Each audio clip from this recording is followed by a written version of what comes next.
భారతీయ జనతా పార్టీలో బీఆర్ఎస్ విలీనంపై వస్తున్న వార్తలపై స్పందించారు కేంద్ర మంత్రి కిషన్ రెడ్డి. బీఆర్ఎస్ నేతలు తమతో ఎటువంటి సంప్రదింపులు జరపలేదని స్పష్టం చేశారు. అటువంటిది ఏమైనా ఉంటే ముందుగా మీడియాకు తెలియపరుస్తామన్నారు. రాష్ట్ర అధ్యక్షుడి మార్పుపై తుది నిర్ణయం అధిష్టానందేనని క్లారిటీ ఇచ్చారు మంత్రి కిషన్ రెడ్డి. తగిన సమయంలోనే అధిష్టానం నిర్ణయం తీసుకుంటుందని చెప్పారు. ప్రస్తుతం స్థానిక సంస్థల ఎన్నికలకు పార్టీని సమాయత్తం చేస్తున్నామని, అధ్యక్ష మార్పుకు ఎన్నికల సన్నద్ధతకు ఎటువంటి సంబంధం లేదని కిషన్ రెడ్డి స్పష్టం చేశారు. ఢిల్లీలో పత్రికా విలేకరులు తెలవకుండా ఏమైనా కార్యక్రమం జరుగుతుందా? నేను కూడా పేపర్లను చూశాను.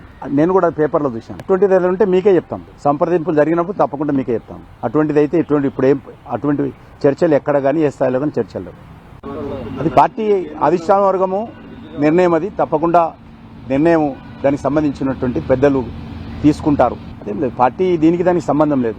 Party is a continuation process. కాబట్టి స్థానిక సంస్థల ఎన్నికలకు సంబంధించి మొన్ననే నేను హైదరాబాద్లో మరి జిల్లా అధ్యక్షులు అందరితో కూర్చొని సమగ్రంగా చర్చించడం జరిగింది. దానికి సంబంధించినటువంటి మరి ఎన్నికలకు సంబంధించినటువంటి పార్టీ సిద్ధం చేస్తా ఉన్నాం యంత్రాంగాన్ని. కాబట్టి దానికి దీనికి సంబంధం లేదు. ఇది ఎప్పుడైనా రాష్ట్ర అధ్యక్షుడి విషయంలో పార్టీ అధిష్టాన వర్గం ఎప్పుడైనా నిర్ణయం తీసుకోవచ్చు.